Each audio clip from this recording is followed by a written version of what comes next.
नमस्कार दोस्तों, क्या आपने कभी सोचा है कि मृत्यु के बाद इंसान की आत्मा सबसे पहले किसे याद करती है? क्या एक पति मृत्यु के बाद अपनी पत्नी को पुकारता है या फिर अपने बच्चों को?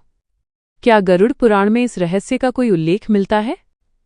आज की इस वीडियो में हम गरुड़ पुराण में वर्णित मृत्यु के बाद आत्मा की यात्रा और उसके भावों के बारे में जानेंगे।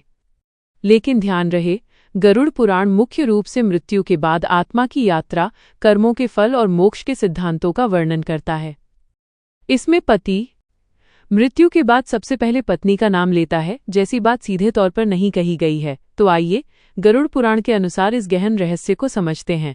मृत्यु के क्षण में क्या होता है? गरुड़ पुराण के अनुसार जब किसी व्यक्ति का अंतिम समय आता है, तब उसके शरीर की शक्ति धीरे धीरे समाप्त होने लगती है। उस समय व्यक्ति का मन अपने जीवन की महत्वपूर्ण घटनाओं, प्रियजनों और अपने कर्मों की ओर जाता है। ग्रंथ में बताया गया है कि मृत्यु के समय मनुष्य जिस भाव और विचार में होता है, उसका प्रभाव उसकी आगे की यात्रा पर पड़ता है। यदि किसी पति का अपनी पत्नी से अत्यधिक मोह हो, तो अंतिम समय में उसका मन पत्नी की ओर जा सकता है। यदि उसे अपने बच्चों की चिंता हो, तो उसका मन उनकी ओर जा सकता है। यदि वह ईश्वर भक्त हो, तो उसका मन भगवान के स्मरण में लग सकता है। इसलिए गरुड़ पुराण यह नहीं कहता कि हर पति मृत्यु के बाद एक ही व्यक्ति को पुकारता है, बल्कि वह उसी को याद करता है जिसके प्रति उसके मन में सबसे अधिक आसक्ति या चिंता होती है। आत्मा सबसे पहले किसे पुकारती है?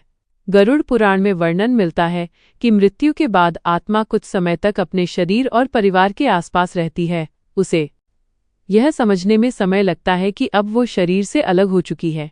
इस अवस्था में आत्मा अपने प्रियजनों को देखती है, उनके दुख को महसूस करती है और कई बार उनसे संवाद करने की इच्छा भी रखती है। यदि पति का अपनी पत्नी से गहरा प्रेम और लगाव रहा हो, तो उसकी चेतना सबसे पहले पत्नी की ओर आकर्षित हो सकती है। यदि उसने अपने बच्चों के भविष्य की चिंता की हो, तो उसका मन बच्चों की ओर जा सकता है। लेकिन यह सब व्यक्ति के कर्म, भावनाओं और मानसिक स्थिति पर निर्भर करता है। इसलिए गरुड़ पुराण के अनुसार आत्मा किसी निश्चित व्यक्ति को नहीं, बल्कि अपने सबसे गहरे मोह और लगाव के केंद्र को याद करती है। मृत्यु के बाद आत्मा को क्या दिखाई देता है? गरुड़ पुराण में बताया गया है कि मृत्यु के पश्चात आत्मा अपने घर, परिवार और जीवन से जुड़े स्थानों को देख सकती है। वो अपने परिजनों को रोते हुए देखती है। कई बार आत्मा ये सोचती है कि काश वो अपने प्रियजनों से कुछ कह पाती, लेकिन अब उसके पास स्थूल शरीर नहीं होता।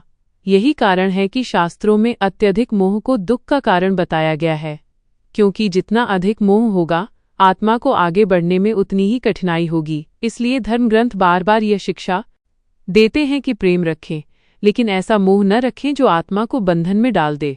पत्नी और पति का संबंध मृत्यु के बाद गरुड़ पुराण के अनुसार पति पत्नी का संबंध केवल इस जन्म तक सीमित नहीं माना जाता। कई संबंध पूर्व जन्मों के कर्मों के कारण बनते हैं, लेकिन मृत्यु के बाद आत्मा को अपने कर्मों के अनुसार आगे की यात्रा करनी होती है। उस समय न धन साथ जाता है, न पद, न प्रतिष्ठा, साथ जाते हैं केवल कर्म। इसीलिए कहा गया है कि मनुष्य को जीवन में ऐसे कर्म करने चाहिए जो आत्मा की यात्रा को सरल और शुभ बनाएं।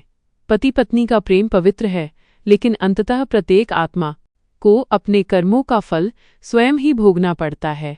गरुड़ पुराण का वास्तविक संदेश गरुड़ पुराण का मुख्य संदेश भय उत्पन्न करना नहीं है। यह ग्रंथ हमें जीवन का महत्व समझाता है।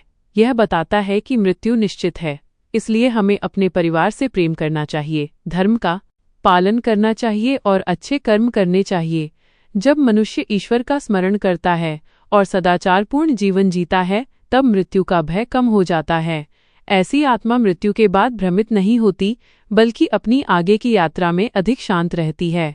तो दोस्तों, गरुड़ पुराण के अनुसार मृत्यु के बाद पति की आत्मा सबसे पहले किसी एक निश्चित व्यक्ति को नहीं पुकारती।